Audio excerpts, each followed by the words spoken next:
He titulado esta conferencia Discutir el cuerpo vestido, algunas líneas genealógicas para reinterpretar la moda.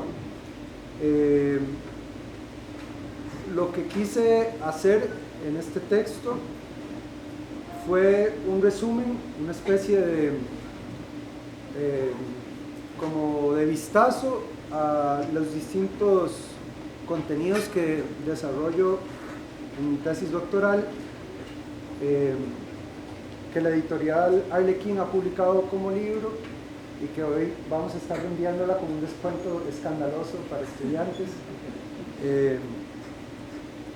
Así que ustedes notarán que algunas ideas están solamente enunciadas con la idea de que quizás si queda algún tiempo para tener un intercambio, pueda yo desarrollar con más detenimiento los temas que a ustedes les parezca conveniente. Así que bueno, he titulado el texto Discutir el cuerpo vestido, algunas líneas genealógicas para reinterpretar la moda y voy a leer el texto.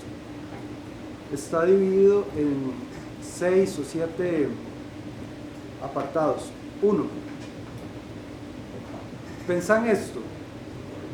El 5 de agosto, un templo sijista fue atacado en Wisconsin con un saldo de 7 muertos. La razón del ataque: como los musulmanes, los muertos de Oak Creek usaban turbante y barba larga, por lo que los asesinos creían estar vengando los atentados del 11 de septiembre.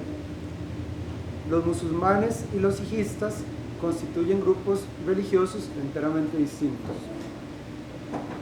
Pensá en esto. En 2013, una mujer fue violada en el parqueo de un restaurante en Chía, Colombia. El dueño del restaurante alegó que una mujer de 20 años vestida en minifalda no podía alegar violación y que en definitiva la relación debió haber sido consentida. Pensá en esto. En abril de 2014, una mujer saudí fue detenida en Jeddah por disfrazarse de hombre para poder entrar a un estadio a ver un partido de fútbol. Pese a que llevaba sombrero, anteojos y una bufanda con los colores del equipo visitante, las autoridades le levantaron cargos por contravenir la ley que impide a los cuerpos con aspecto femenino asistir a eventos deportivos. Pensá en esto. Durante la dictadura militar en Uruguay se emitió una ordenanza para las escuelas y colegios en la cual se prohibía a los estudiantes entrar a las aulas si entre el cabello y el cuello de la camisa no mediaba 1 centímetro de nuca desnuda, lo cual medía un inspector día a día como una regla. Pero pensá sobre todo en esto. El 2 de agosto de 2011, durante la ceremonia de la vestición de la negrita, Monseñor Francisco Ulloa llamó a las mujeres costarricenses a vestirse con pudor y recato. Ese día, Ulloa también pidió combatir el erotismo y la pornografía y contrapuso a la mujer mal vestida por efecto de su coquetería sexual con la mujer que consagra su virginidad a Jesús y aún más con la propia Virgen de los Ángeles, quien por aquella época estrenaba un flamante traje elaborado por las monjas clarisas contemplativas de clausura. 2. El sociólogo alemán George Simmel destaca un aspecto de la moda. Se trata de un fenómeno omnipresente, ubicuo, no hay afuera de la moda. Lo que uno elige día a día frente al espejo, lo que uno le pone encima al cuerpo para que conforme una unidad fenomenológica con él, unidad, digámoslo desde ya, no exenta de fascinación y de artificio, no es nunca fruto de un antojo o una decisión soberana. Aun cuando elijamos salirnos de la moda, nuestras experiencias con el vestido suelen tenerla como un trasfondo obstinado y pertinaz que estructura nuestras conjeturas vestimentarias. cualidad intempestiva de la moda. Nosotros no nos referimos a ella, pero ella en cambio nos refiere, al menos indexalmente, a todos nosotros. Hay, en este sentido, un problema de orden material en el vestido que remite a la construcción social del cuerpo y a la capacidad reactiva del mismo con respecto a esas presiones. Ese, según creo, es el problema que atañe a una genealogía de la moda, es decir, a un análisis cuyo objetivo sea descifrar y descomponer analíticamente los procesos mediante los cuales aceptamos la vestimenta como un dato duro de la cultura, no sometible a cuestionamiento por efecto de su presunta necesariedad social. En otras palabras, interrogar genealógicamente la moda constituye una apuesta por descifrar filosóficamente el modo en que un conjunto amplio de prácticas vestimentarias tenidas por naturales, en tanto se limitan a acicalar un cuerpo supuestamente dado, en realidad tienen por objetivo la regulación y producción de formas corporales. Este, no obstante, no ha sido el problema del que se ha ocupado históricamente la teoría social sobre la moda.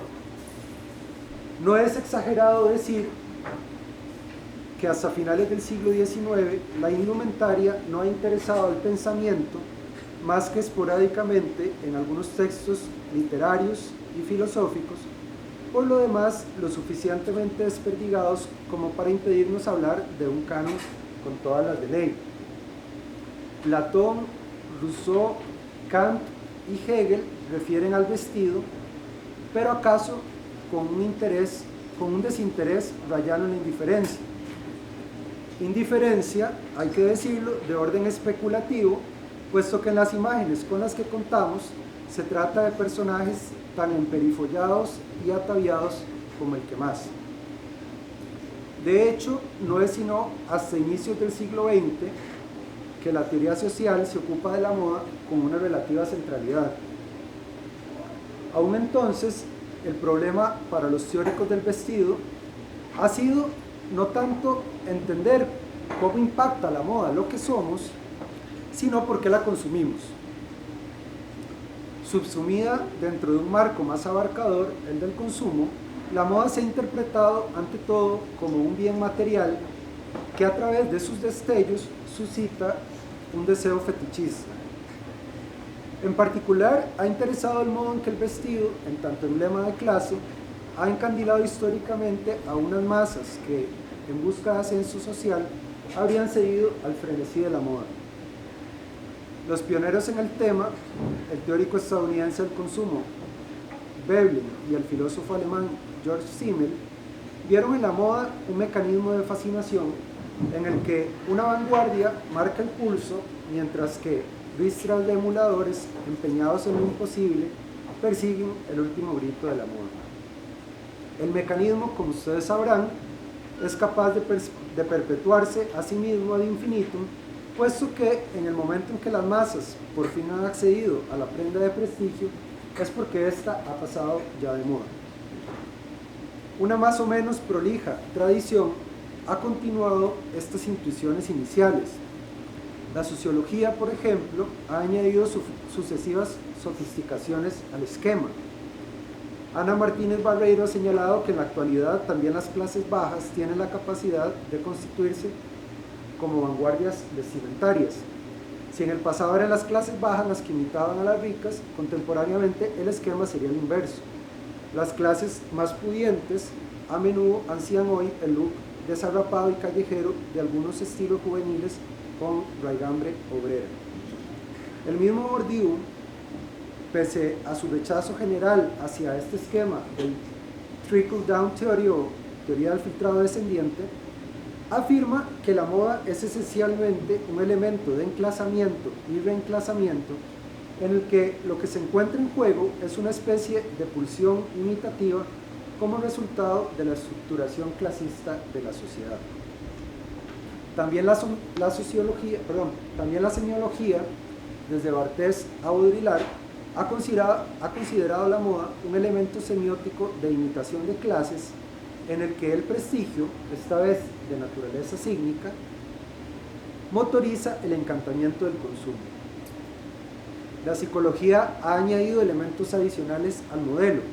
Lo que en Veblen y Simmel eran instintos naturales, en Flügel, por ejemplo, constituyen reacciones inconscientes. Pero la radiografía cultural sigue siendo la misma. Alrededor de la moda, el misterio por resolver es el porqué de su consumo. Aún los estudios de corte historiográfico acaban a la larga buscando explicar el motor de los rituales consumistas, lo cual explica el hecho de que ubiquen unilateral y eurocéntricamente la moda en la modernidad europea, haciendo caso omiso al hecho de que si bien la categoría moda es moderna, lo que esta categoría designa es anterior a la modernidad. El problema, permítanme insistir, es siempre el mismo. ¿Por qué la moda idiotiza de un modo tan solvente y eficaz?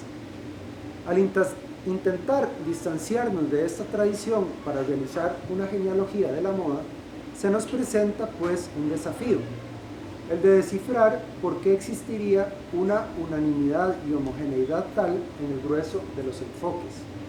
En otras palabras, ¿es acaso el acto reflejo que asocia la moda y el consumo una prueba de la indisolubilidad de ambos fenómenos?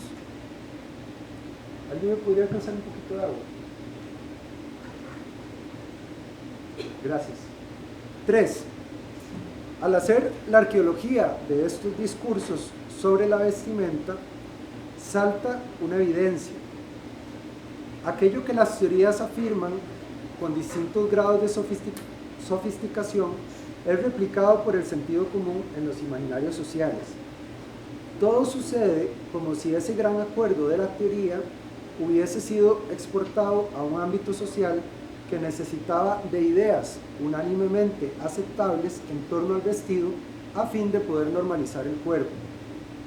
En otras palabras, la teoría social sobre la moda se encarga de instituir y dar forma a una serie de sobreentendidos referidos al vestido, según los cuales la moda es una especie de manía sin fondo, confinada a ser perpetuada a través de rituales que actualizamos continuamente sin saberlo conscientemente y acaso sin quererlo. La moda, puro mecanismo. Precisamente porque la moda se asocia a las dinámicas de consumo industriales y al encantamiento por lo nuevo, gracias, y al encantamiento por lo nuevo, lo propio de la moda sería entonces su endogamia, su capacidad para perpetuarse apelando a la falta de reflexión de los usuarios. En última instancia, el dictamen de los teóricos de la moda contiene una premisa ética inculpatoria. Tendríamos que relacionarnos con las prendas cautelosamente debido al riesgo de estupidización a la que dichas prendas nos inducen.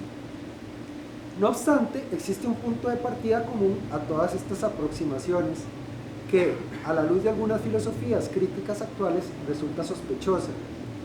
El gran punto de partida de las teorías sobre la moda es, ciertamente, su delegación del problema del cuerpo al ámbito de la naturaleza. Con la única excepción de Bourdieu, quien a mi juicio queda entrampado de todas maneras dentro del enfoque de las teorías de la emulación, la filosofía de la moda ha partido de una separación radical entre cuerpo y vestido. Esa separación es, por lo demás, subsidiaria de otra igualmente dudosa, la que cinde cultura y naturaleza como dos esferas independientes y hasta cierto punto discontinuas. Desde esta perspectiva, existe una diferencia irreconciliable entre el cuerpo desnudo y el cuerpo vestido. Más aún, el cuerpo desnudo es un cuerpo incompleto, precultural, y no es sino hasta que la moda lo cubre, como una insolencia que a menudo juzgamos necesaria, que alcanza su estatuto cultural. En breve, un examen arqueológico de la moda revela más pronto que tarde que si las teorías sobre el vestido han afirmado con tanto ahínco que debemos entender por qué seguimos la moda, es quizá porque nos empeñamos en imaginarnos como sujetos independientes de ella. Así, si los teóricos de la moda han intentado comprender cómo y a qué precio la moda civiliza un cuerpo biológico, dado por la naturaleza, es porque en el fondo consideran que la moda no impacta a los cuerpos en su materialidad, sino que solo los recubre. Simplificando la cuestión, podría decirse que al separar el cuerpo del vestido, la filosofía de la moda ha renunciado a entender de qué manera la indumentaria estructura y configura, junto a otros dispositivos más, el organismo, y de qué forma nuestra subjetividad y nuestros contornos corporales son el resultado de una serie de artimañas o procedimientos de poder sobre la vida.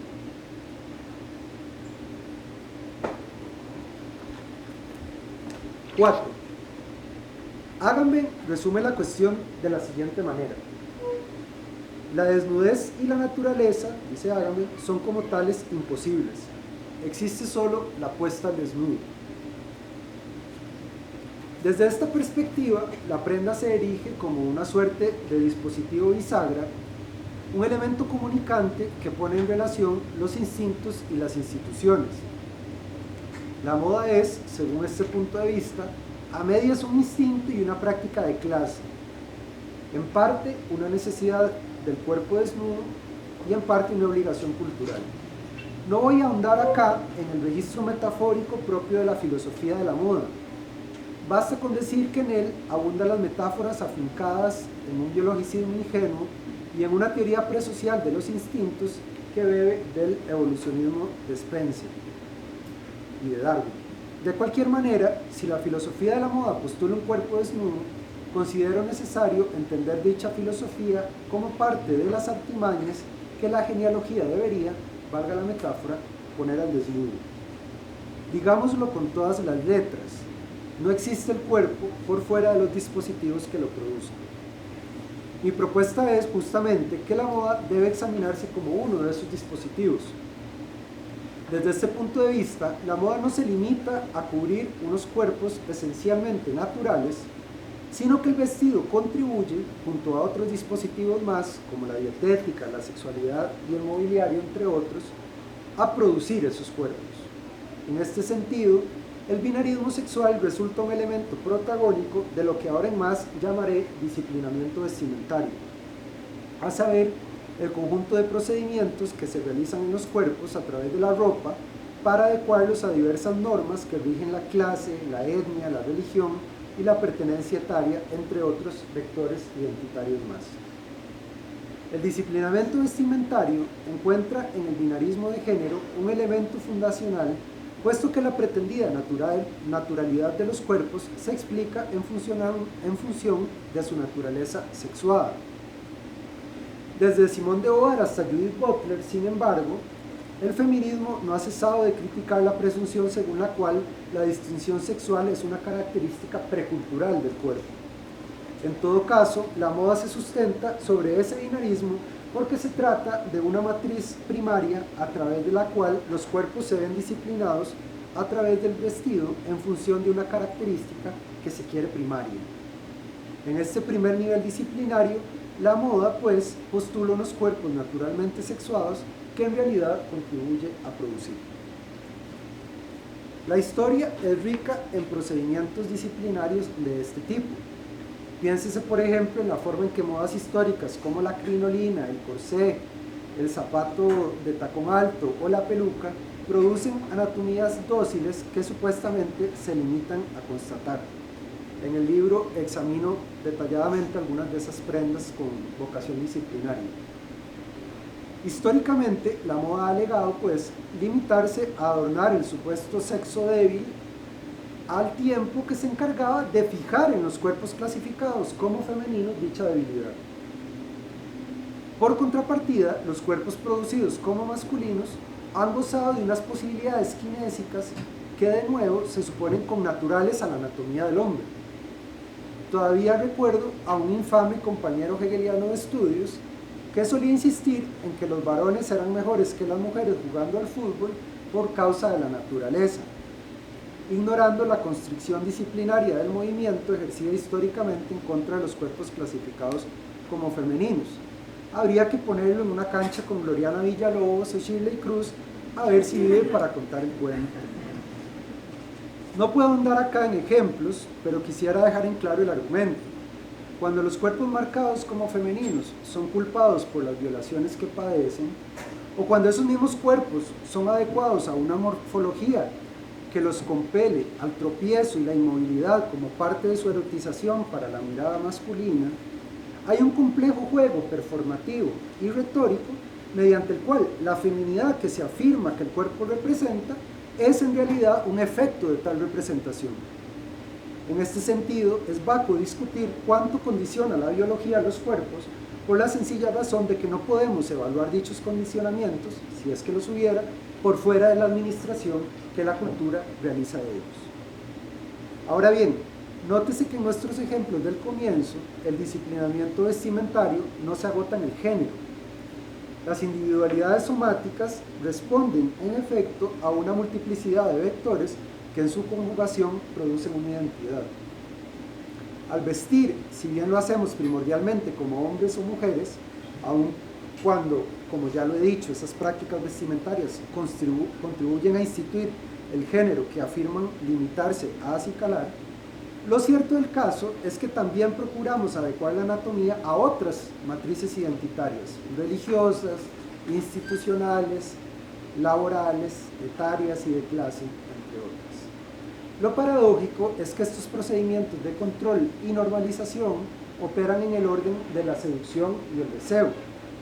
Se trata de una forma de violencia más sutil, puesto que elegimos de forma supuestamente voluntaria, aunque so pena de castigos más o menos explícitos, arroparnos como lo dicta la moda con tal de no ser expulsados de los circuitos de deseo. En otras palabras, el disciplinamiento del aspecto depende no solamente del castigo moral a quien no se adecúa a los rasgos que se suponen consustanciales a su cuerpo, sino que también obtiene su legitimidad de la posibilidad de castigar a los cuerpos indóciles bajo la amenaza de tacharlos también como cuerpos indeseables. Obedecemos a la moda no por un afán consumista, sino porque la desaveniencia con respecto a las normas se paga como ostracismo social y erótico.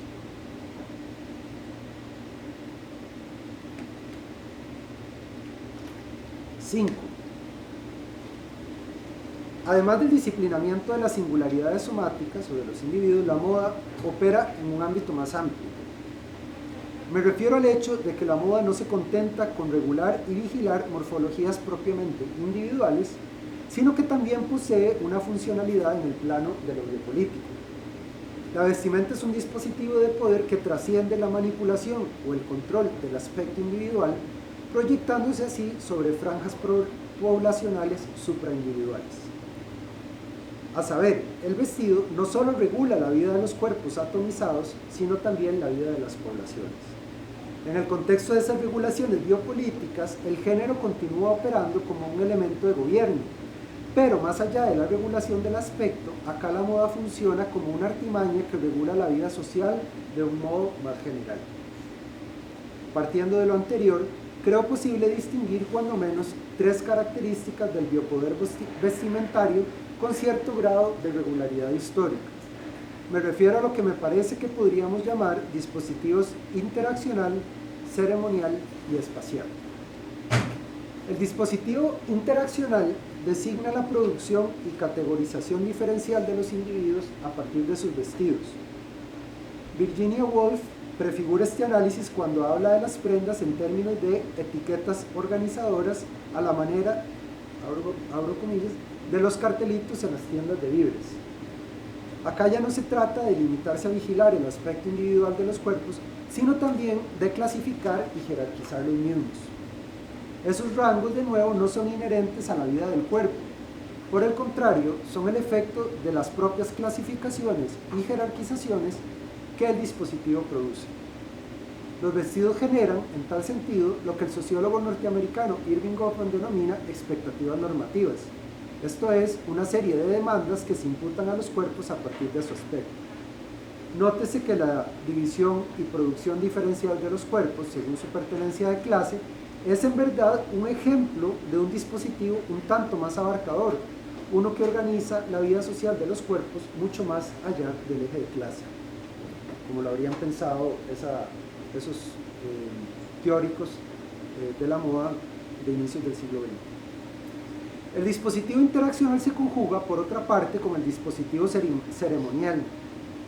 Este último se refiere ya no a la necesidad de clasificar y jerarquizar los cuerpos, sino a la necesidad de regular y modular las acciones de esos cuerpos jerarquizados a nivel colectivo. No se trata acá de un disciplinamiento del movimiento sin más, como el que anunciaba hace un rato. Se trata de instaurar una serie de coreografías sociales que establecen roles y capacidades de acción según una serie de códigos rituales y prerrogativas a nivel protocolario. Así, la moda embiste los cuerpos de autoridad para hacer o los anula en función de su menor rango. Por último, el vestido ha fungido históricamente como dispositivo de control espacial.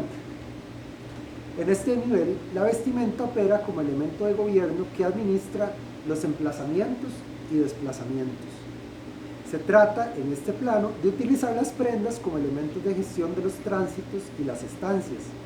El ejemplo del inicio en el que un maestro autoritario vigilaba policialmente el largo del cabello para vetar o permitir el acceso de los estudiantes al interior de los colegios es un claro ejemplo de este dispositivo. Y ahora que veo a José María aquí, también el escándalo de la prensa porque un diputado sin corbata estuviera dentro de la asamblea. Se trata de dispositivos, de ejemplos de vigilancias biopolíticas de la misma índole. Escalafones, ademanes coordinados y gestión de los tránsitos. La moda goza entonces de capacidades reguladoras a la hora de gobernar la vida de las poblaciones. No obstante, así planteado, pareciera que las artimañas de la moda fuesen infalibles. Los mismos ejemplos iniciales dibujan una capacidad de coerción y una eficiencia que parecieran inquebrantables. ¿Es acaso la moda un mecanismo de control invencible? Para contestar esta pregunta es menester pasar revista a un fenómeno que considero diferenciable de la moda. Me refiero a las prácticas corporales de estilo. 6. El escritor argentino Ricardo Piglia escribe que el estilo no es otra cosa que la convicción absoluta de tener un estilo. Soberanía estilística difícil de aceptar cuando pensamos en los estilos vestimentarios propiamente dichos. De hecho, si cabe hablar de estilo en contraposición a la moda, no es por efecto de una voluntad de desatender esta última.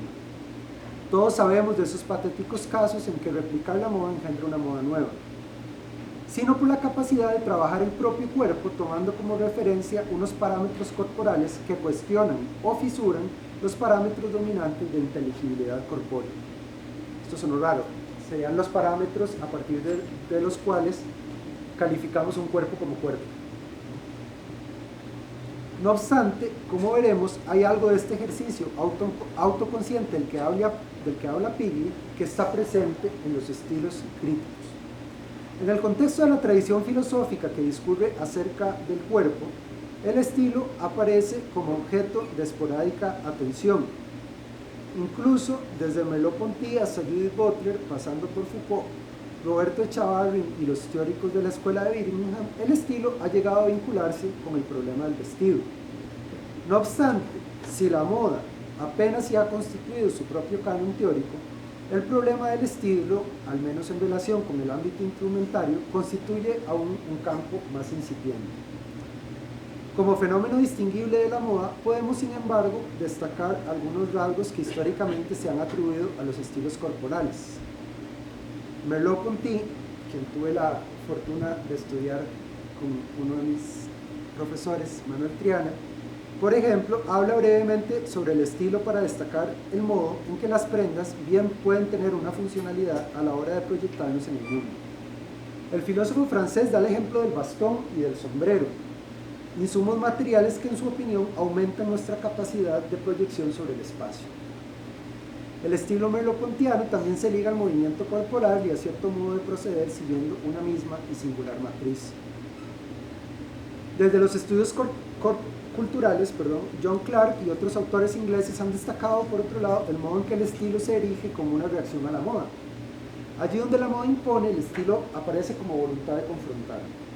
Especialmente interesados en los estilos juveniles, estos autores nucleados en su mayor parte en la escuela de Birmingham plantean una suerte de guerra semiótica en torno al consumo en el que el estilo reacciona a los códigos de la moda buscando reensamblarlos y recomponerlos, mientras que la moda intenta fagocitar toda forma de disidencia. Si bien aún sumidos en el esquema que he criticado anteriormente, el Trickle-Down Theory, Estos autores advierten que moda y estilo constituyen dos formas encontradas de utilizar el cuerpo vestido y que en torno a la indumentaria habría ejercicios que disputarían la legitimidad de las siluetas recortadas por la vestimenta. Michel Foucault, Judith Butler y el teórico uruguayo Roberto Echavarri van a subrayar, acaso con una agudeza mayor, el modo en que los estilos desafían a la moda, no ya en tanto dinámica consumista alternativa, condenada, como ya he dicho, a la capacidad fagocitante de la moda, sino en tanto disputa por la legitimidad y el reconocimiento de formas corporales. Foucault, a partir de sus reflexiones sobre la estilística de la existencia y las prácticas de libertad, subraya pasajeramente en algunos de sus escritos el uso que históricamente se ha hecho de la vestimenta, en tanto técnica de sí, para insuflarle al cuerpo formas críticas. En su opinión, el vestido constituye un elemento material a través del cual el sujeto que trabaja consigo mismo puede articular en su cuerpo una verdad que enfrenta al poder, cuestionando así los límites ontológicos de lo que consideramos corporalmente posible. Echavarri también lee los estilos corporales en esa clave y añade que como mecanismo de autoidentificación grupal y como gesto de disidencia, el estilo tiene un rasgo que la moda no: la capacidad de articular una sensibilidad, una manera de escuchar, ver y vivir de una manera particular. Butler considera, por su parte, que los estilos corporales están ligados a la crítica del binarismo de género. Si hemos dicho que la moda parte de una grilla de inteligibilidad binaria con unos márgenes tan impostados como contingentes, los estilos corporales, Butler plantea como un ejemplo social los cuerpos transvestidos, toda vez que los mismos anulan, por efecto de su hiperbolización, el carácter supuestamente irreconciliable de la diferencia sexual, más bien se ocupan de reflejar las múltiples posibilidades de organización de las morfologías corporales. Así, si las modas responden a la matriz binaria para fijar en los cuerpos una sintaxis y un régimen de movimiento, los estilos podrían bien deconstruir esa sintaxis, revelando el modo en que la misma se ha instalado arbitrariamente en los cuerpos. Como vemos, el estilo aparece entonces como una alternativa a la moda, pero ya no en el orden del consumo, en el que la moda, insisto, se ha mantenido históricamente invicta, sino en el contexto de las disputas por el reconocimiento corporal. En tal sentido, si la moda supone un cierto placer en la adhesión a la norma, el estilo supone un ejercicio corporal de desacato historizado a las normas. Se trata de un desacato paradójico porque apela a la norma misma para deconstruirla. Dicho de otro modo, se trata de una desobediencia encarnada que niega en el acto mismo de su presencia la necesidad de fijar una sola forma corporal como legítima. El ejercicio de estilo se contrapone a la moda porque se trata de una ética situacional que obliga a los imaginarios sobre el cuerpo a reconocerse históricos. Y en este sentido, si la moda recurre a la historia como una forma de disimulada necrofilia para revivir formas muertas y ponerlas a circular de nuevo como mercancías, el estilo constituye una práctica auténticamente historizante en el sentido de que hunde sus raíces en el pasado como una forma de cuestionar el presente.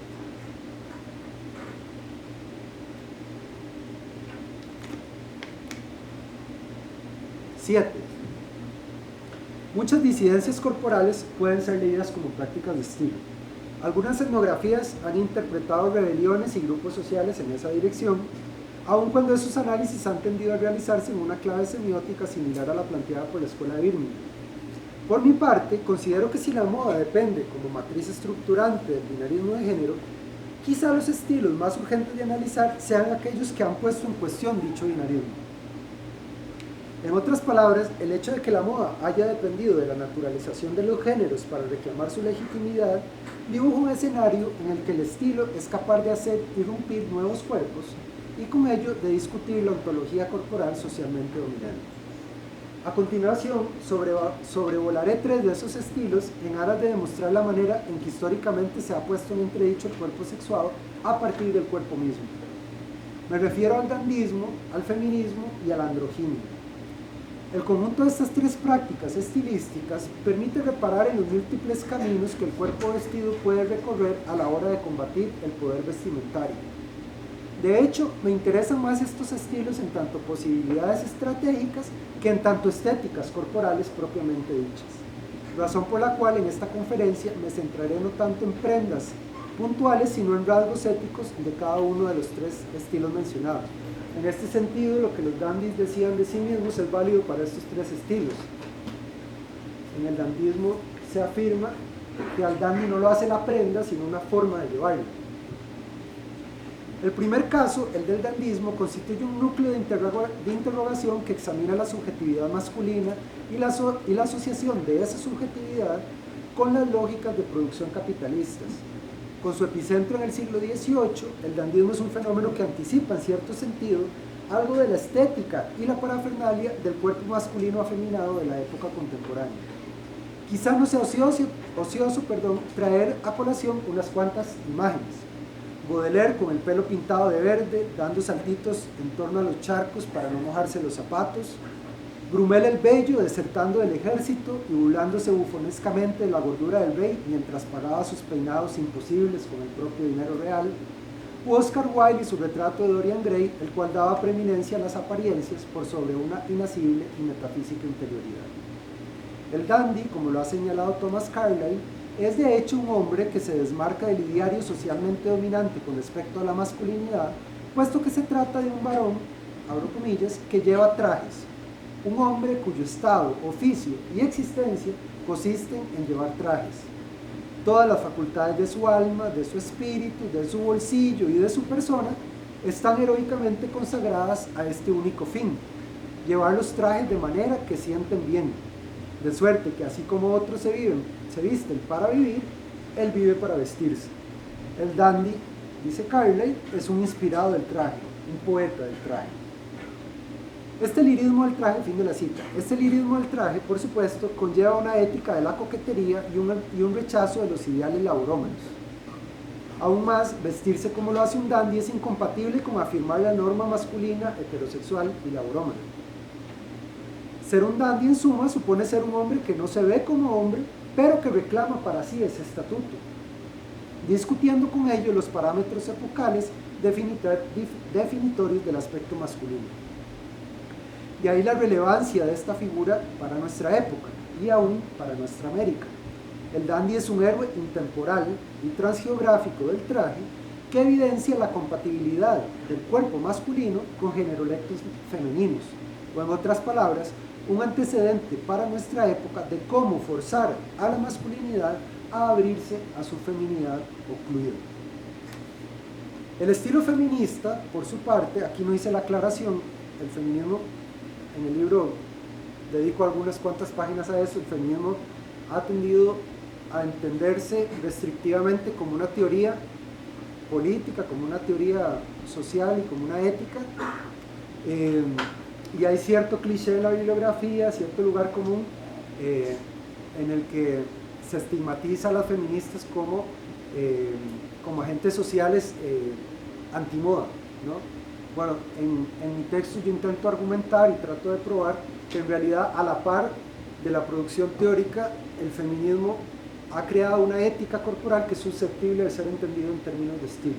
O sea, que ser feminista no es nada más adscribir las tesis de una serie de textos, sino también vivir de una cierta manera, ¿no? El estilo feminista, por su parte, realiza una deconstrucción similar con respecto al cuerpo de las mujeres. Sin embargo, este estilo posee un sentido de lo colectivo mucho más instalado que la del dandy. Lo que en el dandismo era disidencia singular, en el feminismo es de hecho militancia corporal colectiva. Militancia en principio de la agitación y del escándalo, puesto que el feminismo en tanto estilo siempre ha pensado el cuerpo como herramienta de desplazamiento simbólico del sentido común y como elemento de reconstrucción de la mirada masculina. Pero si bien el feminismo, en tanto ejercicio de estilo, ha recurrido históricamente a la irreverencia y la indocilidad, los movimientos de mujeres han dado una particular importancia al uso del cuerpo como parte de un entramado de reivindicaciones más amplio que pasa por el reconocimiento jurídico, la capacidad de movimiento y la reivindicación de la aparecibilidad, si se me permite la expresión, del cuerpo en el espacio público. Debido a la recurrencia feminista al significante de mujeres, un significante, por cierto, cada vez más cuestionado por el feminismo postestructuralista o el posfeminismo, el estilo feminista ha focalizado su atención en la lucha por acceder a prendas que permiten una mayor motricidad. Los casos paradigmáticos son el pantalón y el uso de la prenda deportiva.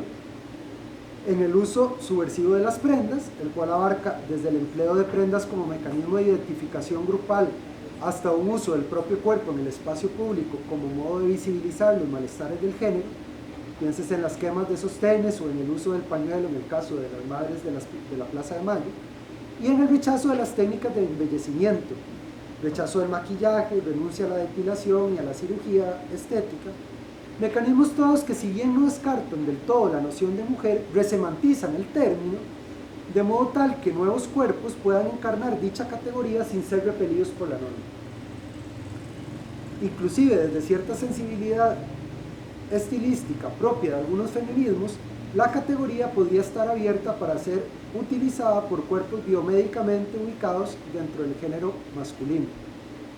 Desde el punto de vista del estilo feminista, usted no tiene que ser ubicado por un médico dentro del género femenino para poder ser femenino o ser mujer.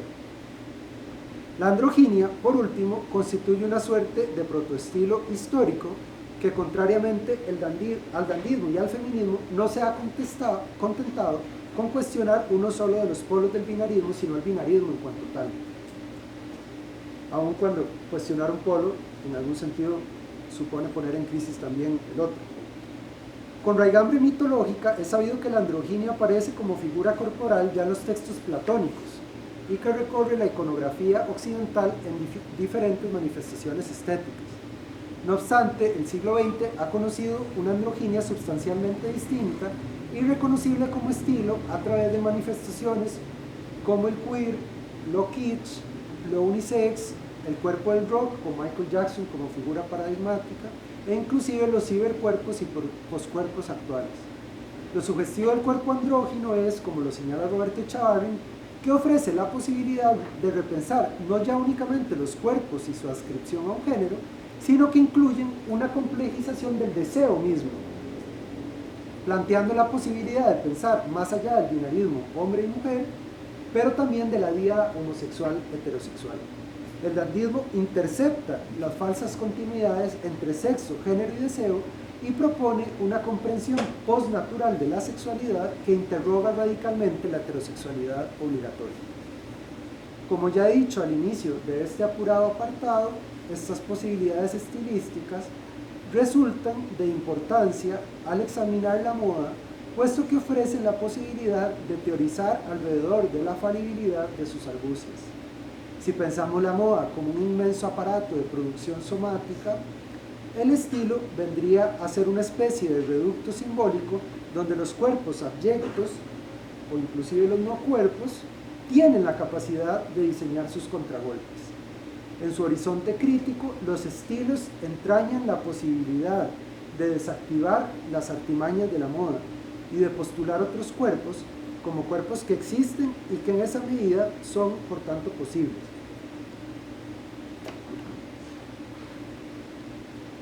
Octavo y último. Ahora pensá en todos esos cuerpos anónimos que van por la calle todos los días. Todos esos cuerpos insultados, mancillados, anormales, raros, heridos, abyectos. Cuerpos que no encajan con lo que tendrían que ser porque no esconden lo que deberían, o porque esconden lo que no deberían, o porque usan enaguas en lugar de pantalón, o pantalón en lugar de enaguas, o porque usan las faldas por fuera cuando deberían usarlas por dentro. Pensar en los cuerpos desteñidos, remendados, tatuados, sucios, ajados. Pensar en esos cuerpos acosados por la policía, en el cuerpo oscuro y punzocortante del punk, en los travestis que a falta de operación se la juegan a punta de tienda americana, en las mujeres sin pelo, con barba, y en los hombres lampiños de minifalda. Pensá en los cuerpos quemados de esas viejas sabias y desagapadas que llamaban brujas. Pensá en las indígenas de Matagalpa que teían su propia ropa a escondidas de Somoza. Pensá en las madres de la Plaza de Mayo con su pañuelito blanco, en las masas de mujeres irredentas de la Revolución Francesa, y en Violet Morris vestida en pantalones, fumando y escupiendo encima de su carro de carreras. Pensá en cómo será el día en que esos cuerpos irredentos tomen por asalto el mundo. Gracias.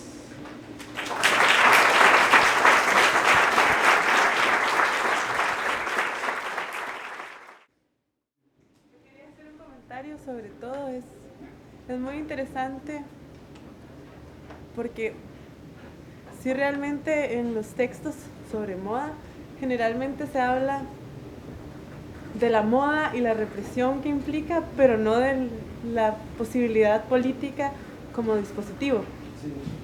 que es algo que realmente agradecería mucho, agradezco de tu exposición. Especialmente, sí, porque al final la parte de la comunicación también con el estilo implica esta posibilidad de resistencia ante otros fenómenos sociales que a veces están completamente desconectados en la teoría, que nada más estudia la moda por sí misma, digamos, casi, que es lo que pasa muchas veces. Y considero que... Como la moda sin cuerpo, ¿no? Sí, exacto, la moda sin cuerpo, y el cuerpo vestido por un lado, y el cuerpo como al final termina tan vacío porque el mismo cuerpo se convierte desde la teoría nada más en el sostén para la ropa, en la percha, ¿verdad? Que es lo que la misma teoría critica, y termina siendo un vacío. Y sí, aún más yo sostengo que además de ser un vacío, ese faltante que podríamos llamar así en las teorías sobre la moda, en realidad termina además legitimando una visión sobre el vestido que es vehiculizada socialmente, por ejemplo, por el patriarcado o por este tipo de instituciones represivas, el colegio, etcétera, ¿no? Finalmente lo que opera detrás de esas prácticas es esa misma filosofía que uno encuentra en esos textos. La naturaliza al final un poco esta represión. Nosotros desarrollamos en el 2013 una experiencia aquí en la universidad, un proyecto de acción social en desamparados con un grupo de jóvenes, y utilizamos la ropa como metodología, ¿verdad? La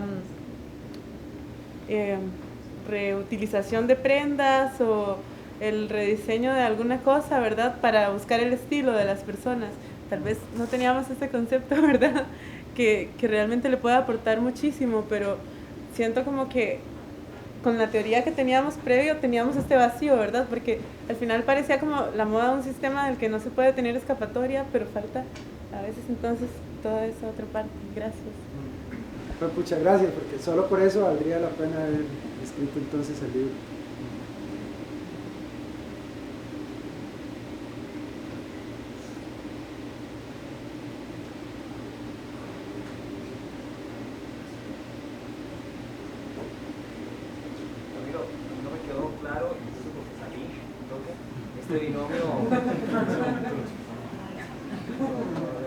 El binomio entre estilo y moda, ¿no? La diferencia y cómo me pareció que el estilo supondría esta posibilidad de ruptura, de transformación, de capacidad del individuo para transformar la realidad. ¿Podrías explicar eso? Porque cuando fue la conferencia de Judith Butler, recuerdo alguna gente de grupos socialistas, izquierda y demás, que hacían una crítica al individuo de Judith Butler, en tanto que es muy subjetivista y tal vez se encuentra en esta salida una salida fácil, que al final no ataca problemas de fondo. Bueno, sí, exacto. Esa crítica está formulada teóricamente por la escuela Birmingham, ¿no? Ellos encuentran que el estilo es una práctica diferenciable de la moda, pero es una práctica que para ellos está condenada a la derrota. ¿Por qué? Porque el criterio de demarcación entre el estilo y la moda es el grado de adecuación que la prenda tiene con las tendencias de consumo, ¿no? Entonces finalmente es una contraposición que todavía se juega dentro de una comprensión de la moda que entiende el vestido restrictivamente como un objeto de consumo. Mi intención era contraponer la moda y el estilo más bien en el ámbito del reconocimiento, en el contexto del problema del reconocimiento social de los cuerpos. Y ahí sí que no podrían alegar que es una salida fácil, en el sentido de que este tipo de disputas en torno al cuerpo vestido se viven todos los días. Por eso opté por empezar con estos ejemplos, ¿no? Porque uno podría decir que sería una forma de rebelión edulcorada o fácil,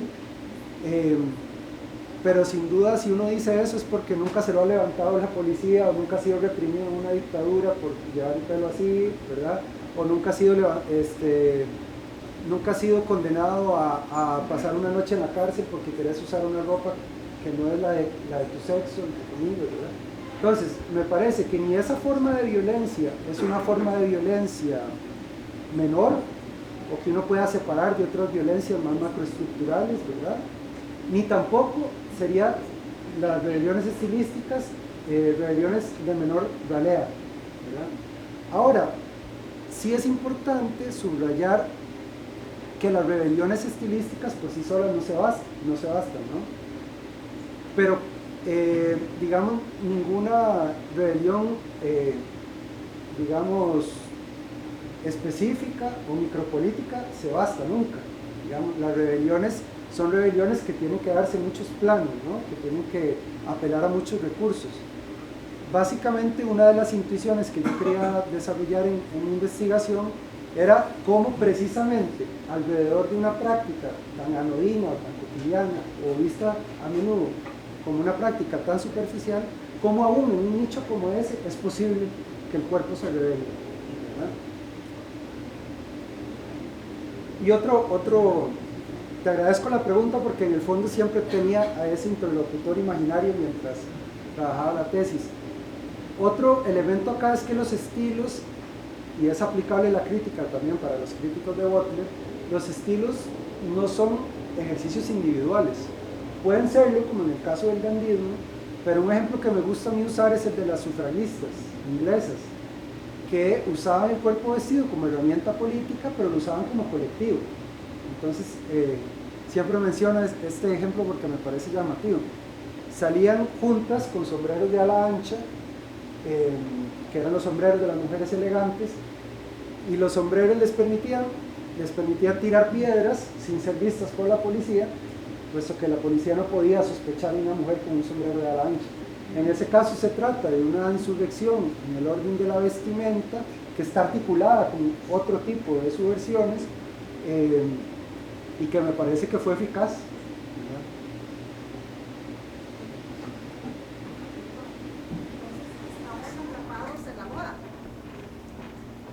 Bueno, yo diría que no.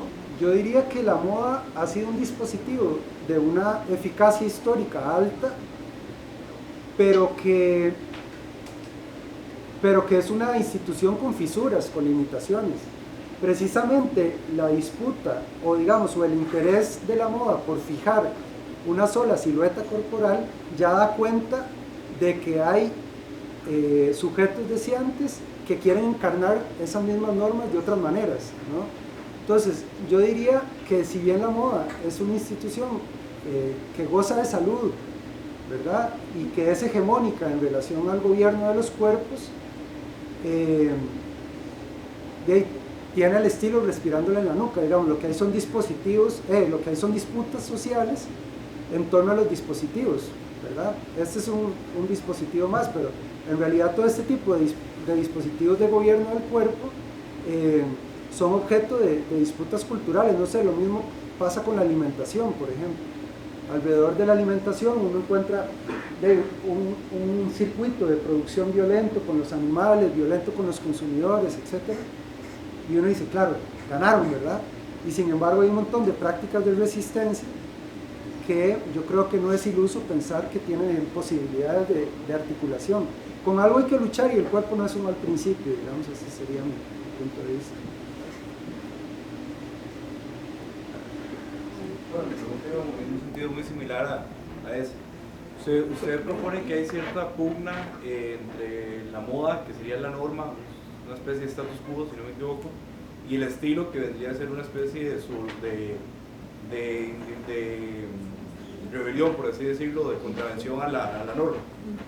En medio de esta pugna hay espacio para la indiferencia, o más bien si el ser humano que no quiere nada que ver, no quiere involucrarse ni en la moda ni en el estilo, hay espacio para ese ser humano indiferente en la moda de vestir o en la moda y en el estilo, digamos, o si la moda y el estilo son campos tan presentes en nuestra cotidianidad que no es posible escapar de ellos. Yo diría que en este ámbito del vestido, como en cualquier otro, no se puede ser neutral, en el sentido de que la moda ha probado históricamente que el que no le interesa la moda es arrastrado por ella, ¿verdad? En el sentido, digamos, más general, no de práctica de consumo, sino como lo intenté explicar, ¿no? Si no cuestionamos culturalmente las normas vestimentarias y la forma en que articulan nuestros cuerpos, terminamos usando nuestros cuerpos para reproducir esas normas, ¿verdad?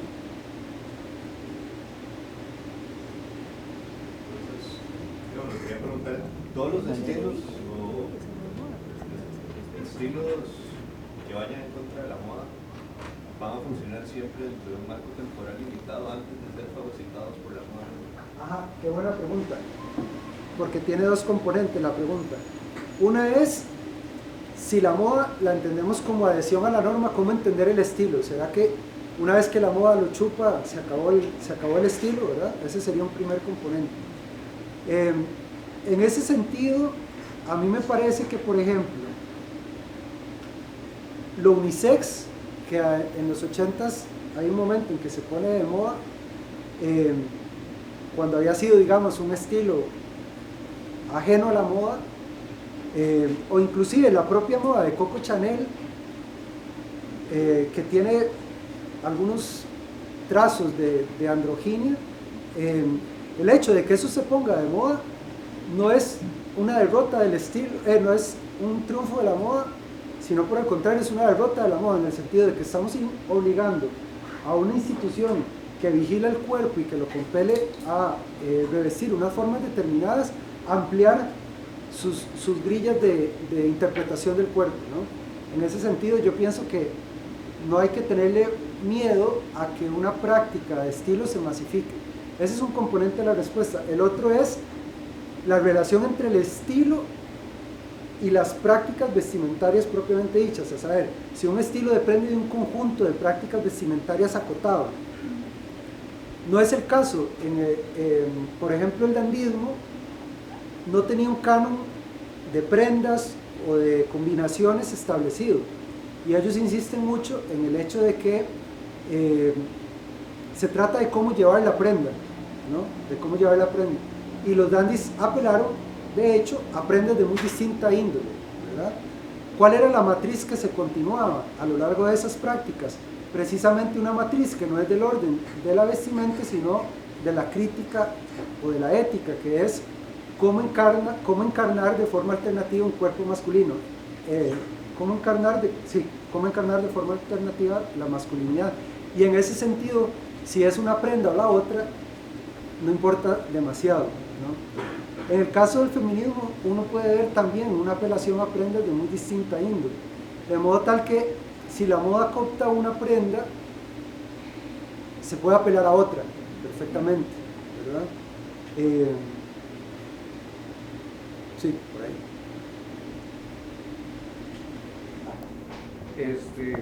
Camilo, es como interesante observar la problemática que implica el visualizar la moda o los cuerpos vestidos desde lo binario, que estabas haciendo referencia, desde lo binario, en donde el cuerpo masculino, por citar un ejemplo, o lo que socialmente se cataloga como masculino, pueda utilizar indumentarias femeninas o viceversa. En ese sentido, podemos decir que cada uno de estos géneros determinados socialmente intenta tomar lo que el otro tiene, o la manera de vestir del otro, o lo que está estereotipadamente definido como lo que utiliza el otro. Y es posible tratar de pensar o preguntarnos si que hasta que esta bipolaridad de género desaparezca, será posible redefinir estilos que sean exentos de un carácter de género contrapuesto. O sea, hasta que esta bipolaridad de lo que es lo femenino, lo que es lo masculino desaparezca o se difumine, será posible tal vez visualizar indumentarias o una moda o un estilo que no necesariamente conlleve un carácter de género. Sí, de hecho hay estilos que ensayan con eso y la androginia es uno de ellos. La androginia no deberíamos entenderla como una combinación de generolectos, de rasgos de ambos sexos, sino como un esfuerzo o un ensayo de superación de esa dicotomía, al menos algunas expresiones de la androginia. Pero hay algunas expresiones que uno podría encontrar en el punk y algunas contraculturas. Por ejemplo, Roberto Chavarri analiza a los emos en esa dirección, en el que hay un esfuerzo por superar de plano el binarismo o por no referenciarlo siquiera como algo que hay que superar, ¿verdad? Digamos, también hay toda una elaboración de parte de las autoras ciberfeministas que deconstruyen la noción de feminidad y que consideran que en el horizonte utópico existiría la posibilidad de no solo superar la dicotomía varón-mujer, sino también la dicotomía naturaleza-artificio, generando un cuerpo que esté más allá de todas esas dicotomías. Interesantemente, eso está en Baudelaire. Baudelaire tiene un texto magnífico que critica el uso critica a aquellos que critican el maquillaje, y todo el texto argumenta que el cuerpo no es naturaleza. Estamos hablando de no de un postmoderno, ¿verdad?, sino de un poeta moderno. Y él argumenta que qué tontera, que con el maquillaje se puede inventar un cuerpo nuevo, un cuerpo que ya no es más naturaleza. De manera que sí, yo pienso que, críticas como el dandismo, críticas estilísticas como el dandismo y el feminismo apuntan a las dicotomías de género, dado que esas dicotomías siguen regulando la vida corporal, pero eventualmente los estilos podrían combatir otras formas, digamos, de opresión vestimentaria, ¿verdad? Yo estudié esas en la medida en que una de mis hipótesis era que la moda históricamente había organizado las modas, las prácticas vestimentarias con base en ese dualismo, ¿verdad? O sea, que era como una matriz estructurante, pero inclusive uno podría analizar desde este mismo esquema otros estilos que no necesariamente sean críticos del binarismo de género, sino de otros vectores de poder.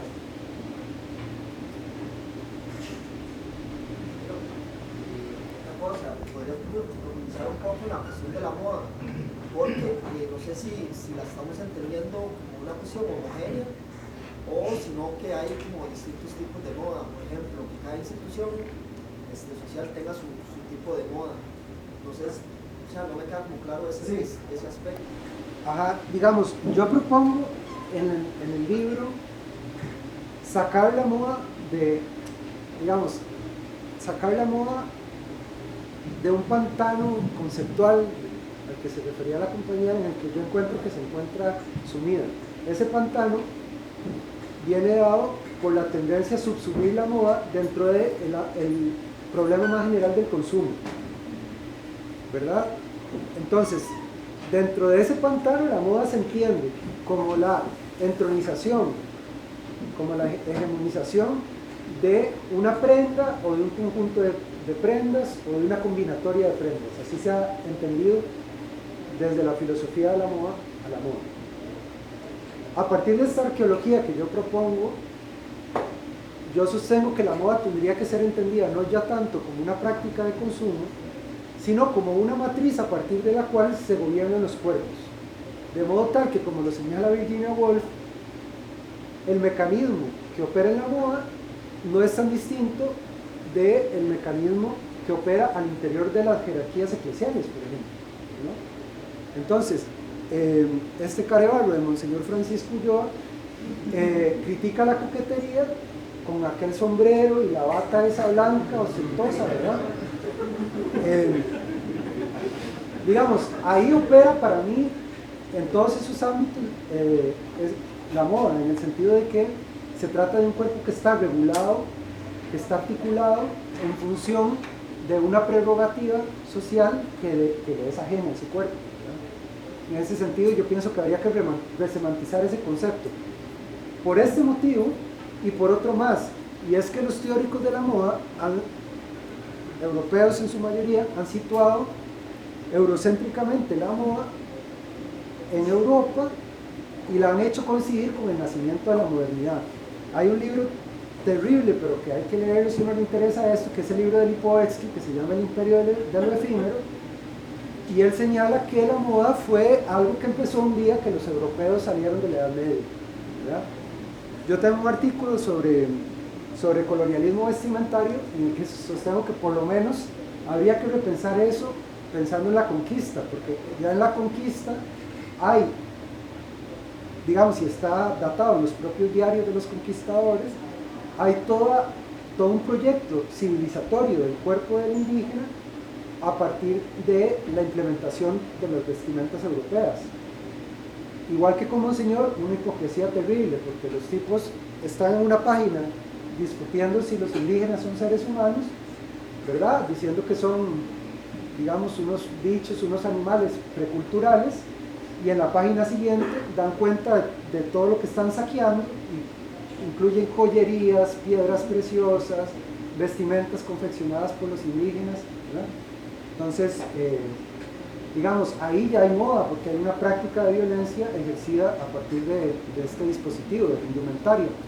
Pero de todas maneras creo que habría que remontar esta institución mucho antes de la modernidad. O sea, yo estudiando distintos textos de historia de la moda me he dado cuenta de que la violencia alrededor del cuerpo vestido es en realidad antiquísima, ¿verdad?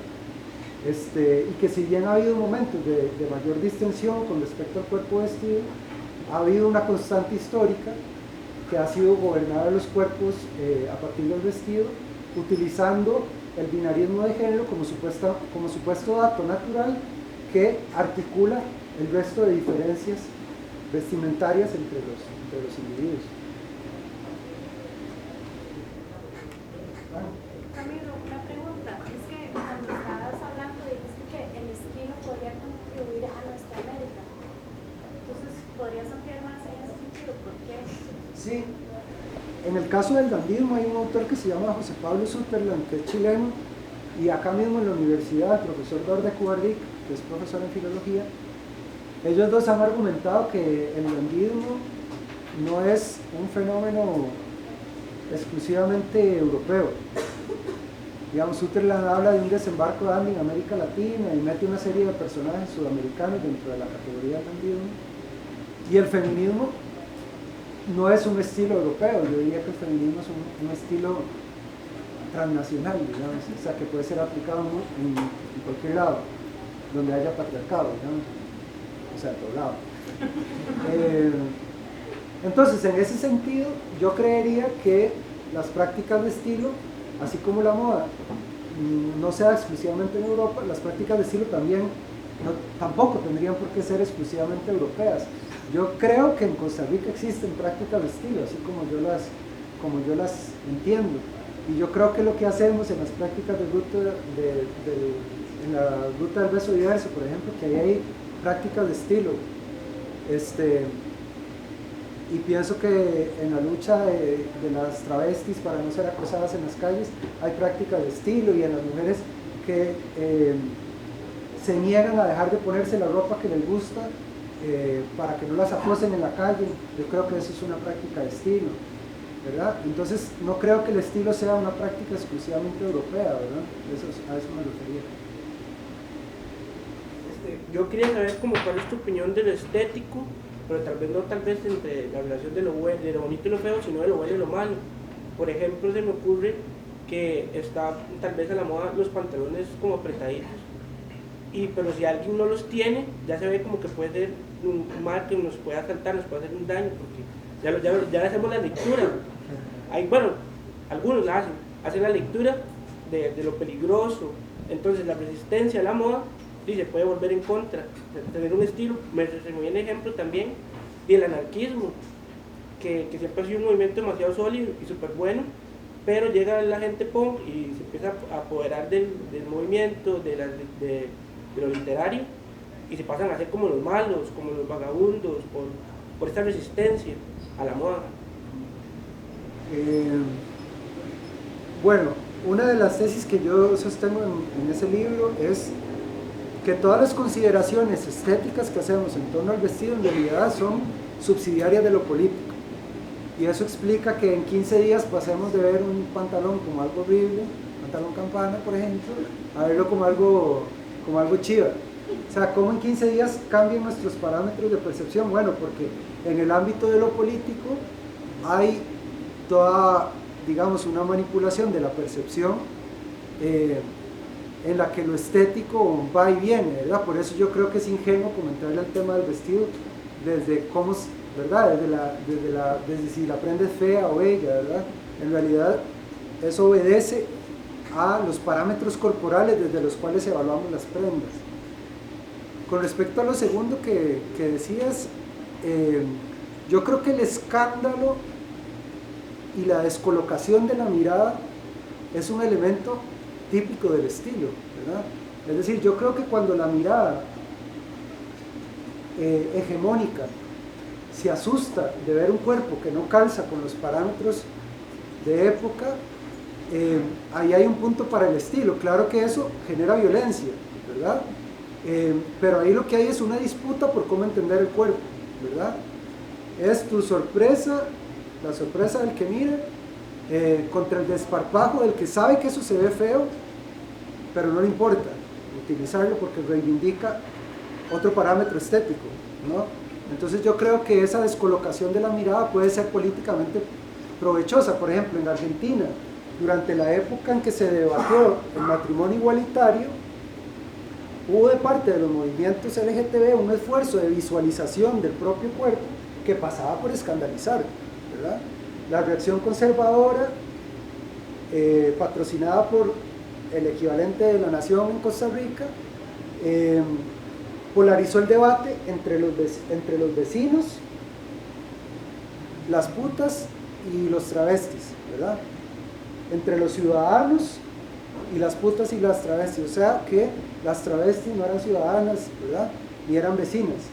En el marco de esa oposición, el escándalo jugó un factor importante en la medida en que sirvió para visibilizar que sus cuerpos existían, ¿verdad? Y que existían más cerca de lo que creíamos, ¿verdad? En ese sentido, yo creo, de nuevo, que el escándalo es una herramienta política, digamos, el feminismo lo ha sabido desde siempre, que el cuerpo es una herramienta política, que la manera en que el cuerpo se ve y se presenta en público involucra una gestualidad política, es algo que está muy claro en el feminismo desde el siglo XVII, por lo menos. Una pregunta que tal vez condensa algunas de las cosas que se han dicho. No me queda muy claro lo que vos decís. Por un lado, esa colación, la línea, blandido, etcétera, como ciertas prácticas. No obstante, como dijiste, las prácticas vestimentarias por estilo, por sí solas, no hacen nada. Tendrían que estar inscritas dentro de un contexto específico. Pero, ¿a qué atenderían finalmente estas prácticas estilísticas si al final la moda siempre va a funcionar como un aparato? En ese sentido, que va a funcionar los cuerpos. Sería a que se normalicen, a que esas prácticas de esos cuerpos sean identificados como tales de una vez que son parte del discurso normativo de la moda, se acabó. Esa pregunta es clave, porque tiene que ver precisamente con entender el estilo no como una práctica que se da en el contexto de la sociedad de consumo, sino como una práctica ética. Y en esto, digamos, aquí el esquema se sofistica un poco más y tiene que ver con lo que plantean Butler y Foucault, con el concepto que ellos tienen de crítica. Para ellos, la crítica no es algo que el cuerpo enuncia una vez que el logos logró codificar, ¿no? No es que el cuerpo tiene una crítica en la mente o donde sea, ¿verdad? Y luego va y la presenta, sino que Foucault habla de la liturgia, ¿verdad? Que es un modo de presentar el cuerpo en público para decir una verdad, ¿no? la verdad desde esta perspectiva no es algo que el cuerpo tiene antes de su presentación en público, sino que es algo que el cuerpo despliega en el ámbito público. Foucault habla, por ejemplo, de los cínicos y usa otros ejemplos más históricos en los que el cuerpo no es solamente un soporte de la verdad, sino una instancia de producción de la verdad. De ahí que las prácticas de estilo no pueden agotarse una vez que la moda los ha subsumido, ¿verdad? Porque esas prácticas vienen dadas o están alimentadas por una ética crítica que excede el ámbito del vestido, ¿verdad? Entonces, en el caso, por ejemplo, del dandismo, ¿verdad? La crítica, por ejemplo, a esos ideales laurómanos que yo mencionaba, es una crítica que se hace ahí con el cuerpo. Y si digamos, esa tendencia crítica se hubiera hegemonizado, es muy probable que los dandis hubieran tenido dentro de su armatoste crítico otras críticas más para hacer, ¿no?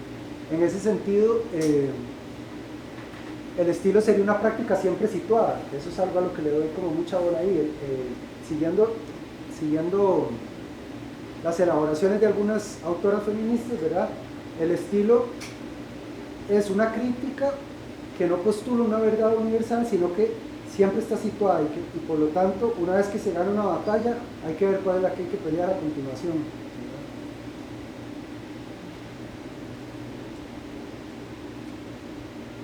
Foucault incluso menciona el ejemplo del bufón, que el bufón es un personaje que a partir de una serie de atavíos tiene la posibilidad de decirle al rey lo que nadie le puede decir al rey, ¿verdad? Es una forma de autoproducción corporal que permite a alguien decir una verdad que de nuevo no es anterior al despliegue del cuerpo mismo, sino que es una verdad que se da ahí in situ, ¿verdad? ¿Ale quiere preguntar algo, verdad? No sé. Tiene cara de preguntas. Era más que todo como la manera de tramitar o de digerir lo que hablaste. Personalmente tiene que ver con todo un desplazamiento precisamente de cómo entender la vestimenta, más allá de pensarla críticamente a modo de concepto de moda o de estilo, que tiene que ver precisamente en cómo produce un despliegue de las capacidades corporales, ¿no? Y tiene que ver en cómo pensar entonces la ropa, la vestimenta. En mi caso personal, lo que estaba pensando es que hubo un tiempo en donde trataba de inscribir mi cuerpo a cierto estilo de vestimenta, ¿verdad? Entonces, claro, aquí cuando estabas hablando de todo ese disciplinamiento lo pude como visualizar de esa manera. Después, el desplazamiento es el siguiente, que fue bastante curioso, de entender precisamente también las condiciones de posibilidad que puede tener la vestimenta cuando mío un ejercicio de más bien utilizar la ropa adecuándose a mi forma de cuerpo, ¿verdad? Entonces, ¿cómo entender esa capacidad o despliegue de posibilidades corporalmente que puedo tener utilizando la vestimenta como una manera de plegar, ¿no? En vez nada más como de adscribirme a cierto campo inteligible que tiene ya una estructura, digamos, de vestido propia, que refleja precisamente toda una lógica de disciplinamiento nada más del cuerpo.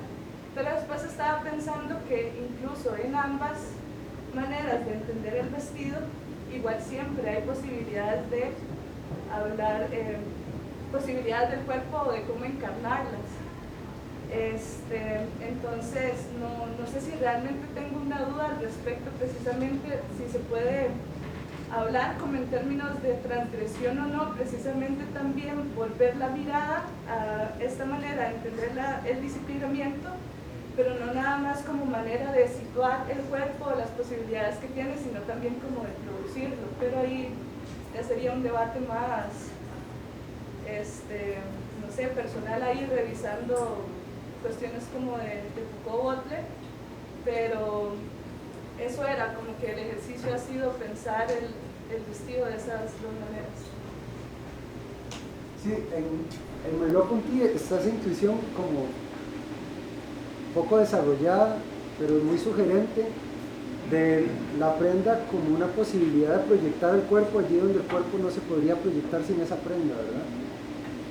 El ejemplo del bastón es muy lindo porque él dice como, claro, el bastón no solo permite, por ejemplo, al ciego tantear más allá de donde podría sin el bastón, sino que le da algo a ese cuerpo que el cuerpo no tenía, ¿verdad?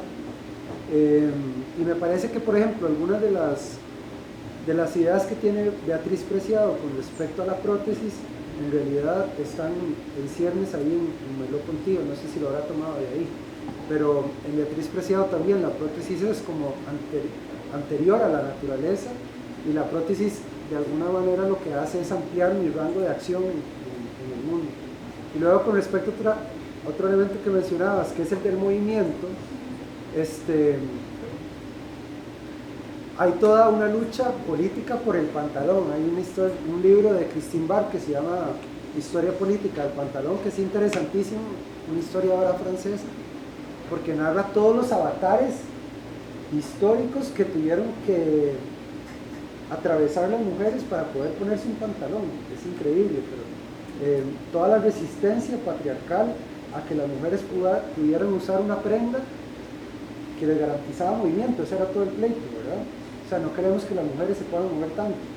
Ese era en el fondo el punto. Y ese es también un vector que atraviesa una buena parte de la historia de las mujeres, ¿verdad? Con la crinolina es igual. La crinolina es una prenda que mide 1,5 metros de perímetro, lo cual imposibilitaba que dos mujeres pudieran tener una conversación en la medida en que no podían compartir un solo cuarto. Inclusive no podían entrar a una habitación sin ayuda, sin que alguien les ayudara a meter ese armatoste ahí adentro, ¿verdad? Entonces estas luchas por el movimiento, bueno, ¿qué les digo a ustedes? O sea, todos los días vivimos esas cosas, ¿no? Como cuánto nos podemos mover y cómo nos podemos mover. Bueno, la vestimenta tiene una importancia en esa administración social del movimiento, digamos. No solo, por ejemplo, los accesos para las personas, personas discapacitadas, etcétera, ¿no? Sino que también hay una regulación del cuerpo generalizada, ¿no? Que se regula cuánto puede moverse un cuerpo, con base en qué, en un dato que se quiere natural, que se quiere consustancial ese cuerpo, pero que en realidad es la propia prenda la que produce performativamente el género en ese cuerpo, ¿verdad?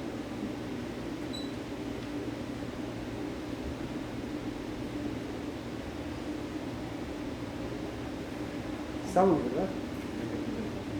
Hay vino, comida, libros en 8,000.